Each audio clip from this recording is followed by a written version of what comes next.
All right, welcome. So far in our journey with differential equations, we've mostly looked at systems that just do their own thing. But today, we're going to add a really interesting new layer of complexity and figure out how to solve non-homogeneous systems. I mean, think about it for a second. Most systems in the real world aren't just sitting in a vacuum, right?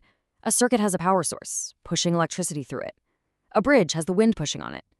So what actually happens when a system is being influenced by some kind of outside force? Let's dive in and find out.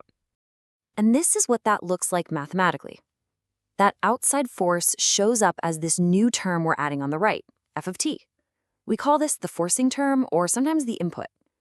This little addition turns our familiar equation x prime equals ax into what we call a non-homogeneous one. Our whole goal today is to figure out how to solve for x when this f of t is part of the picture.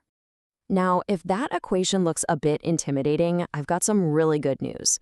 The way we're going to tackle this is built on a strategy you've probably already seen with single differential equations. It's all about breaking one big, messy problem into a couple of smaller, much more manageable pieces. And here it is. This is the blueprint. The general solution, our final answer, x, is just the sum of two different parts. First, we've got x sub h, which we call the homogeneous or complementary solution. This part describes the system's natural internal behavior, what it would do if there were no outside force. Then we add x sub p, the particular solution. This is one specific solution that perfectly accounts for that external input, f of t. So the brilliant move here is that we've split one hard problem into two much simpler ones. On one side, we have to solve the good old homogeneous system, x prime equals ax. And we already know how to do that with eigenvalues and eigenvectors, right? Our new task, on the other side, is just to find any one, particular solution, xp, that makes the whole complete equation work. So let's check out how we can do that. Okay, our first approach is a fantastic shortcut. It's called the method of undetermined coefficients. Honestly, you can just think of it as making a really, really smart, educated guess. It's super fast, it's all algebra, but there is a catch. It only works when our forcing term, f of t, has a nice, predictable form. And the logic behind it is actually super intuitive. If you pushed on a system with an exponential force, you'd probably expect the system to respond exponentially, right? So if our f of t is an exponential, our guess for the particular solution is also going to be an exponential. The output basically mimics the input. So let's get specific. If our forcing term, f of t, is some constant vector c times an exponential, e to the rt, then our guess for the particular solution is going to look almost exactly the same. It's some other constant vector, which we'll call a, times that same exponential. Our entire job now is just to figure out what that unknown vector a is. The process is a really clean three-step method. It's super straightforward. First, you make your guess based on the form of f of t. Second, you take that guess and you plug it right back into the original differential equation. And third, and this is the cool part, that substitution turns the whole thing into a simple algebra problem that we can solve for our unknown vector a.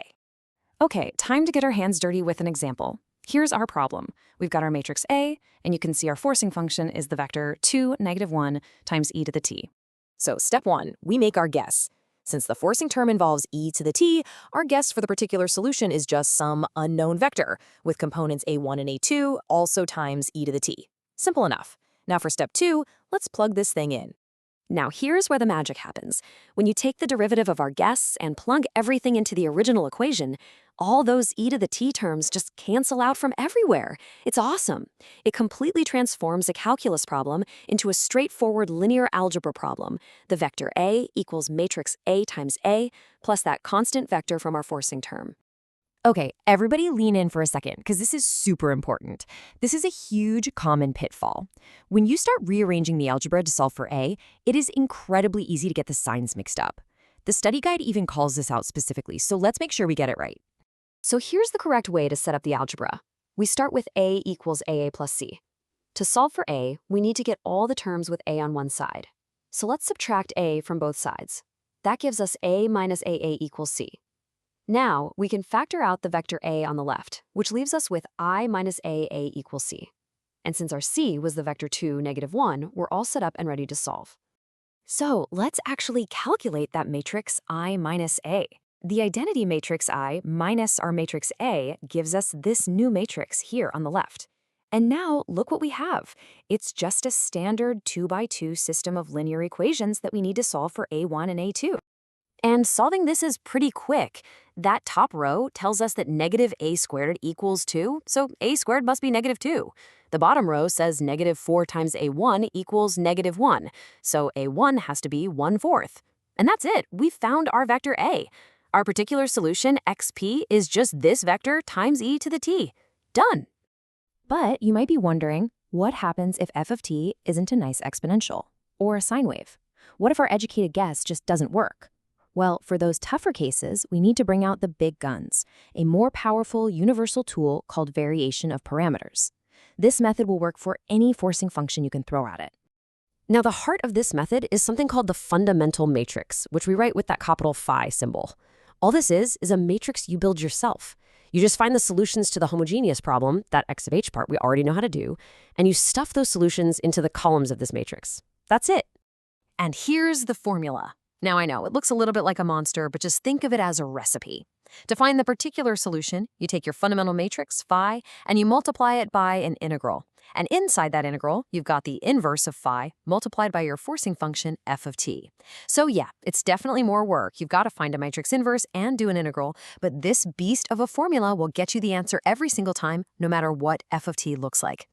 So we have two very different methods in our toolkit now, and the key to being efficient and not making your life harder than it needs to be is knowing which tool to use and when.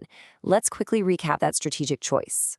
This table pretty much lays it all out. You're going to use undetermined coefficients, the educated guess, whenever f of t is simple, like an exponential, a sine or cosine, or a polynomial.